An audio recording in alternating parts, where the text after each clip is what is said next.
नमस्कार विद्यार्थी मित्रांनो, स्वागत आहे तुम्हा सर्वांचं अभ्यास गुरु या चॅनलवर. विद्यार्थी मित्रांनो, या व्हिडिओमध्ये 50 वन लाइनर प्रश्न आपण पाहणार आहोत. असे प्रश्न जे प्रश्न वारंवार पोलीस भरती, तलाठी भरती, वनरक्षक भरतीमध्ये विचारले गेले आहेत. पहा, या ठिकाणी प्रश्न पहिला आहे, किती देशांना भारताची भूसीमा व सागरी सीमा संलग्न आहे?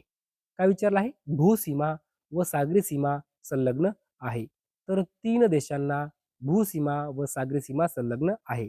लक्षात ठेवा, व म्हटलं आहे व. व म्हणजे कसं? भूसीमा पण आणि सागरी सीमा पण अशा दोन्ही सीमा संलग्न असणारे किती देश आहेत? 3 देश आहेत. मग ते देश कोणते आहे? तर पहा, पाकिस्तान, बांगलादेश, म्यानमार. पाकिस्तान, बांगलादेश, म्यानमार हे 3 देश असे आहेत ज्यांना भूसीमा आहे आणि सागरी सीमा आहे. तर पहा, या ठिकाणी नकाशामध्ये या ठिकाणी पहा पाकिस्तान आहे. बरोबर? आता पाकिस्तानला या ठिकाणी भूसीमा आहे आणि या ठिकाणी सागरी सीमा आहे. ओके. त्यानंतर या ठिकाणी आहे म्यानमार. म्यानमारला या ठिकाणी सागरी सीमा आहे आणि या ठिकाणी भूसीमा आहे. त्यानंतर बांगलादेश. तर बांगलादेशला पहा, बांगलादेशला या ठिकाणी सागरी सीमा आहे आणि साईडने भूसीमा आहे. म्हणजे असे 3 देश आहेत. विद्यार्थी मित्रांनो, नकाशा व्यवस्थित पाहून घ्या. पाकिस्तानला जर बघितलं, जम्मू काश्मीर, पंजाब, राजस्थान, गुजरात यांची भूसीमा आहे आणि गुजरातच्या खाली या ठिकाणी पहा, या ठिकाणी सागरी सीमा आहे. ओके. त्यानंतर या ठिकाणी बांगलादेश. बांगलादेशला जर बघितलं तर पश्चिम बंगालची सीमा आहे.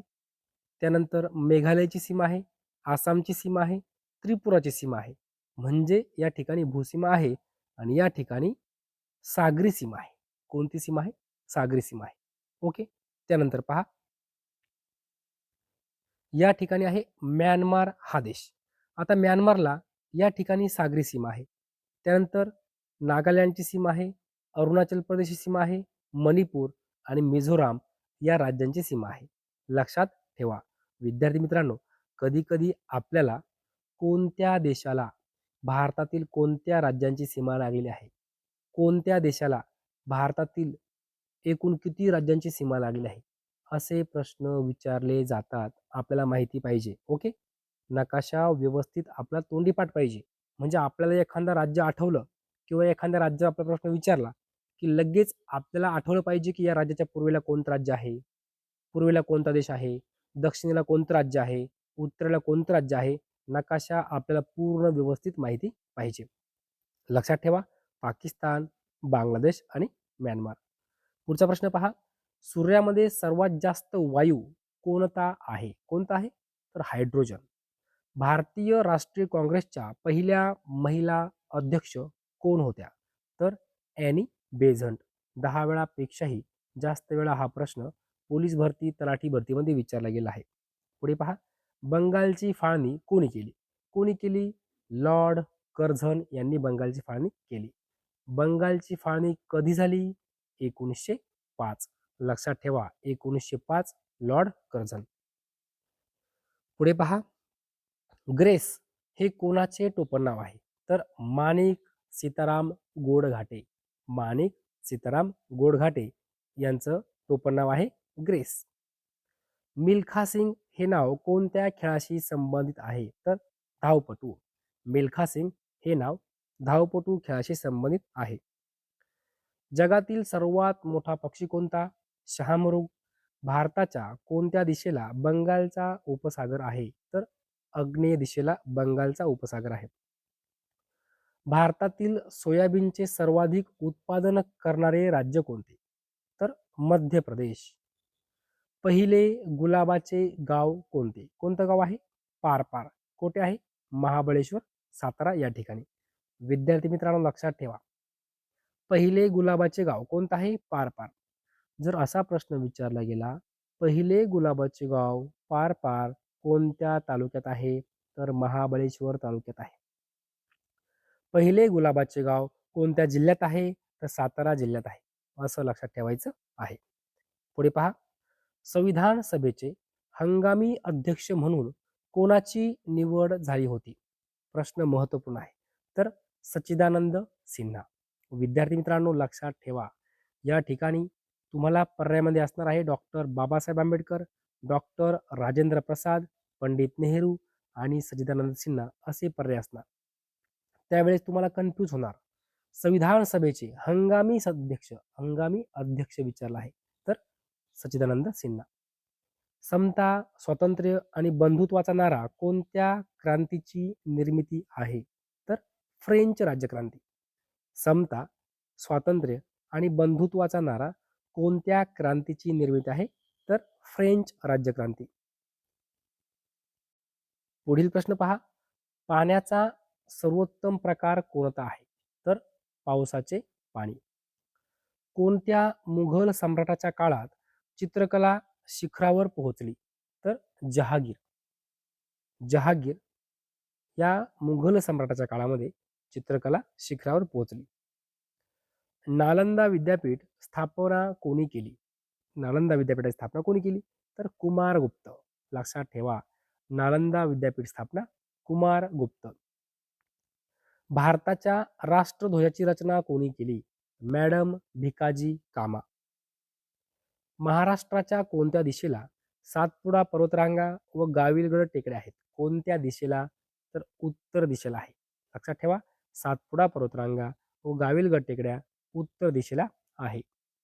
मेळघाट हे वाघांसाठी सुप्रसिद्ध जंगल कोणत्या जिल्ह्यात आहे तर अमरावती जिल्ह्यामध्ये आहे. विद्यार्थी मित्रांनो, हा प्रश्न 20 वेळापेक्षाही जास्त वेळा पोलीस भरतीमध्ये, तलाठी भरतीमध्ये, आरोग्य भरतीमध्ये, वनरक्षक भरतीमध्ये विचारला गेलेला आहे. लक्षात ठेवा. ओके, पुढचा प्रश्न. अमरावती जिल्ह्यातून जाणाऱ्या सातपुडा पर्वतरांगेस काय म्हणतात. काय म्हणतात तर गाविलगड रांग. काय म्हणतात गाविलगड रांग. भारताची पहिली महिला लोकसभा अध्यक्ष कोण आहेत तर मीरा कुमार. शून्याचा शोध कोणी लावला आर्यभट्ट यांनी शून्याचा शोध लावला. अजिंठ्याच्या लेण्यांमधील चित्रे कोणत्या धर्माशी संबंधित आहे तर बौद्ध धर्माशी संबंधित आहे. राष्ट्रीय विकास परिषदेचे अध्यक्ष कोण आहेत तर पंतप्रधान. सूर्याच्या पृष्ठभागाचे तापमान किती असते 6000 डिग्री सेल्सिअस. पृथ्वी आपल्या अक्षावर कोणत्या कोनात झुकलेली आहे तर 23.5 अंश. 23.5 अंश. ब्रिटिश संसदेवर निवडून आलेले पहिले भारतीय कोण होते तर दादाभाई नौरोजी. विद्यार्थी मित्रांनो, हा प्रश्न वहीच्या पहिल्या पानावर लिहून ठेवा. खूप वेळा परीक्षेमध्ये विचारला गेला आहे. ब्रिटिश संसदेवर निवडून आलेले पहिले भारतीय कोण होते दादाभाई नौरोजी. पुढील प्रश्न पहा. सह्याद्री पर्वतास असेही म्हणतात. काय म्हणतात पश्चिम घाट. सह्याद्री पर्वतास पश्चिम घाट असेही म्हणतात.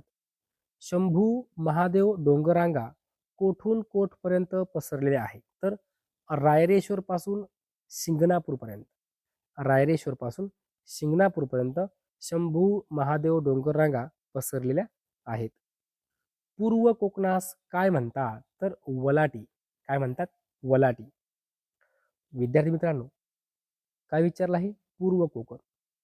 आता लक्षात कसं ठेवायचं तर पहा, पूर्व असं म्हटलं की नाही, हा जो व आहे ना व, पूर्व कोकण म्हटलं की नाही, व या व वरनच व ला टी असं लक्षात ठेवायचं. ओके.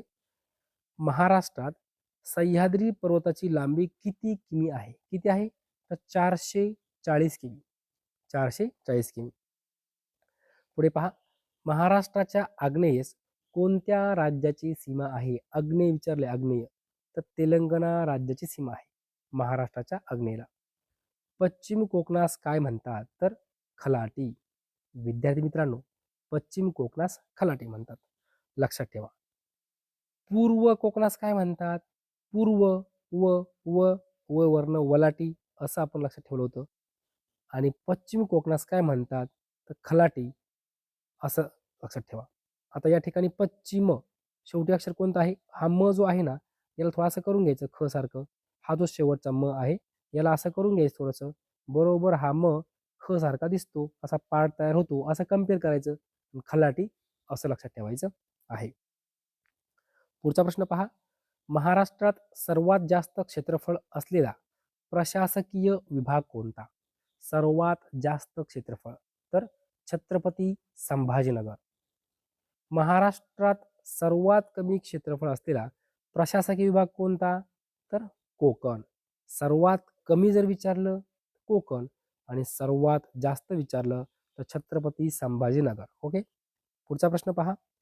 पूर्वीच्या अकोला जिल्ह्याचे विभाजन होऊन कोणता जिल्हा निर्माण झाला? तर वाशिम जिल्हा निर्माण झाला. कोणता? वाशिम. पूर्वीच्या परभणी जिल्ह्याचे विभाजन होऊन कोणता जिल्हा निर्माण झाला? तर हिंगोली जिल्हा निर्माण झाला.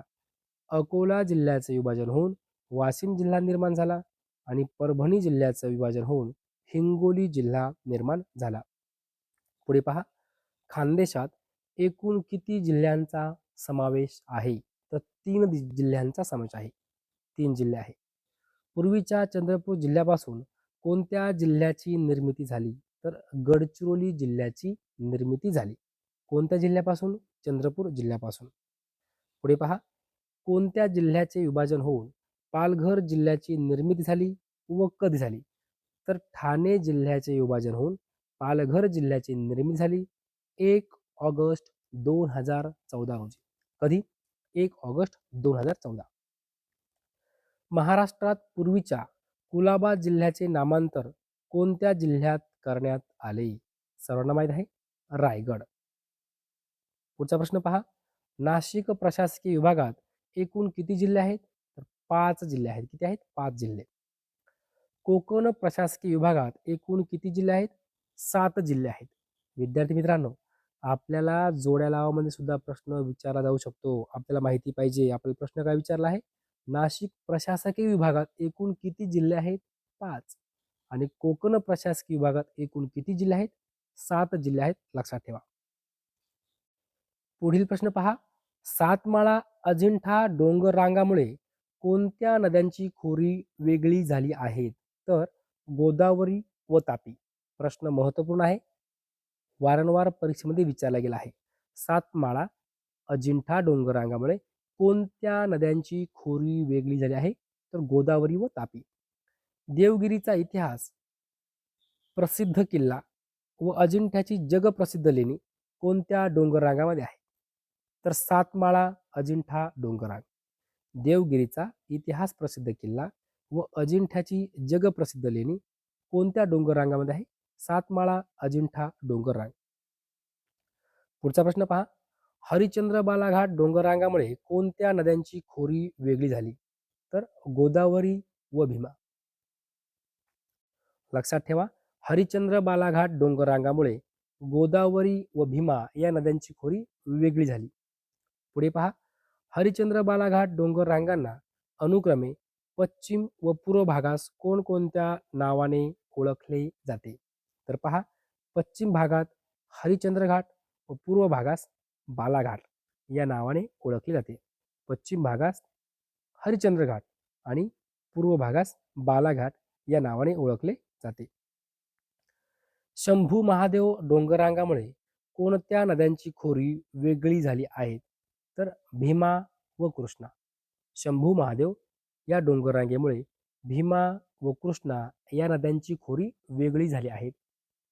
महाराष्ट्र पठारावरील दक्षिणेकडील सर्वात मोठी डोंगर रांग कोणती आहे?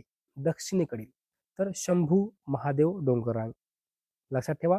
दक्षिणेकडील विचारला आहे. महाराष्ट्र पठारावरील दक्षिणेकडील सर्वात मोठी डोंगररांग कोणती आहे? शंभू महादेव डोंगररांग. विद्यार्थी मित्रांनो, अशा प्रकारे या व्हिडिओमध्ये जवळजवळ 50 पेक्षा जास्त वन लाईनर प्रश्न आपण पाहिलेले आहेत. हे सर्व प्रश्न पोलीस भरतीमध्ये विचारले गेले आहेत, तलाठी भरतीमध्ये विचारले गेले आहेत, वनरक्षक भरतीमध्ये विचारले गेलेले आहेत. विद्यार्थी मित्रांनो, जर तुम्हाला हा व्हिडिओ आवडला असेल तर नक्की लाईक करा, शेअर करा, सबस्क्राईब करा. धन्यवाद.